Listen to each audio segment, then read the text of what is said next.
As you guys probably know, I am friends with a fellow content creator by the name of Short Fat Otaku. Now, we play Dungeons and Dragons together, and we hang around the same Discords, and we basically talk about culture and stuff that's happening on the internet.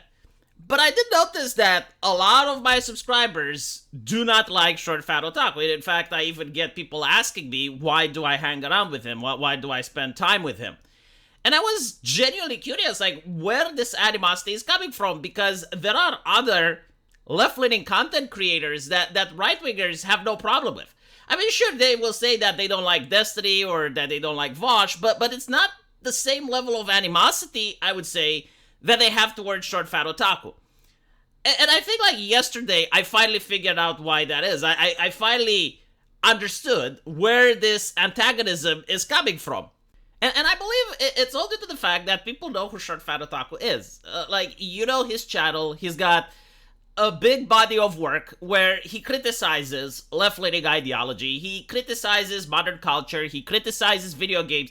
He is aware of the tactics that left-leaning people use. He is aware that left-leaning ideology is impregnated into entertainment.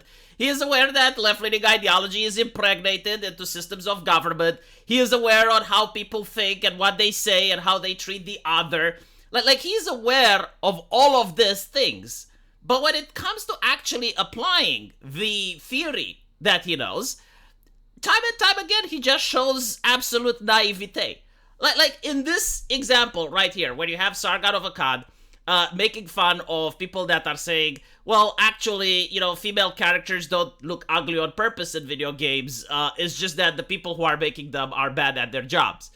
And here you have Short Fat Otaku coming up and saying, well, yeah, I definitely believe that it's incompetence. Like, he will always err on the side of incompetence, right? Like he never errs on the side of malice. At least every now and then. It's always, no, like all these AAA companies that have financial advisors, that have people employed with big wages in order to predict market trends, and you have like hundreds of people that get to greenlight a character from its creation all the way to its deployment. No, it's incompetence all across the board.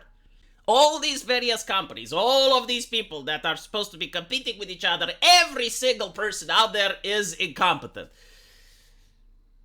Interesting how that doesn't apply to the male characters. I mean, we have reached an age where the male characters look absolutely beautiful. They're kind of like porn models. The rendering from the actor to the in-game character is almost on point all the time. The male characters are shirtless, buffed, peak physical condition. It's no incompetence when it comes to that aspect. It's only incompetence when it comes to the female characters. It's just like, it just so happens that they mess with the jawline every single time. You know, they go oopsie on the slider and they constantly remove the breasts. And you get to notice that this level of incompetence is also supported by a very vocal, radical, fringe, and extremist part of the gaming industry. Like, when I made a picture online as a joke, as a troll, which basically said, hey, I fixed The Last of Us 2, and all I did, I gave the female character bigger breasts, and I made the facial features more feminine in the AI, it caused the uproar on Twitter. Like there were some people that were so angry about this. They were so mad, but they couldn't articulate why. I even had people calling me a pedophile. It's like, oh, so what you want is for her to look more younger. It's like, no, I don't want her to look like a man. Like, what are you talking? I gave her big tits, okay? But again, like this is their arguments in order to stop the male gaze. It's basically saying that unless the woman that's a fictional character looks as if she's 45-year-old and looks like your dad, then clearly you must be into children, right? So like it's the shaming tactic that they're using. Instead of using misogyny, they're using something else. And surely Short Fat Otaku notices this because he's on Twitter as well. Like surely he notices that is this very vocal community which seems to constantly support the incompetence of the developers. Whenever you have a sexy female character made by Riot Games, they cry misogyny and there's articles written about it, about the harm that these developers are doing to women, a strategy that has been nerfed in 2024.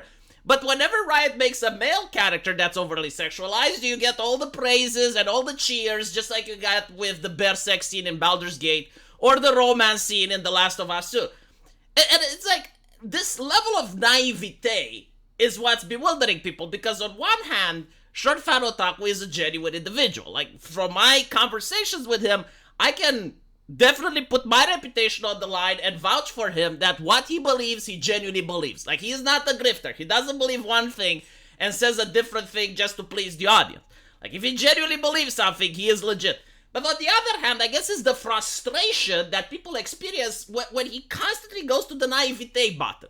Like, it can't possibly be that there is an ideology that is pushed by consultants. It can't possibly be that ESG money actually exists and companies are actually interested in accessing those funds. And in order to access them, you have to abide by certain cultural norms that consultants groups are putting. And these consultants groups work at all these AAA companies. No, it can't be that. No. It's 100% incompetence all the time, every time. Like, these people are just monumentally stupid. They work in corporations. They seem to manage to create projects that require the teamwork and collaboration of thousands of people working in unison.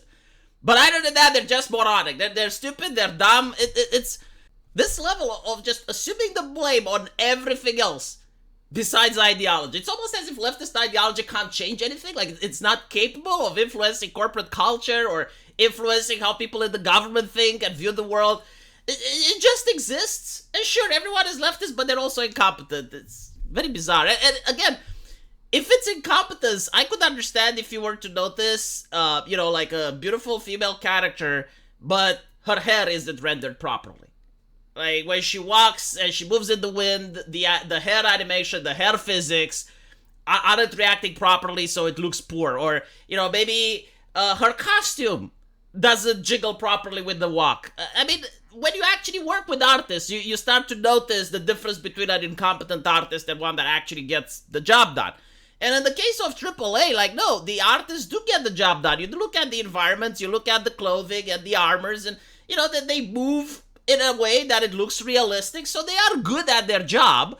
It's just that they are told to change the female character and make them androgynous. And I know this because I actually talk with people that work in AAA. And I know this because I can see the difference between the male characters and the female characters. And finally, I know this because they're vocal about these changes. They do talk about why they want body type A and body type B rather than to use male and female. They do talk about why they want pronouns, even though they actually never get to be used in the story of the game. I do know this, that Nexus mods will ban any mod that removes the pronouns. They are actively willing to jeopardize the financial status of their website by putting ideology first. Because by banning mods, they risk creating alternative websites that will compete with them. And they do it anyway because that's how important, that's how sacred this thing is for them.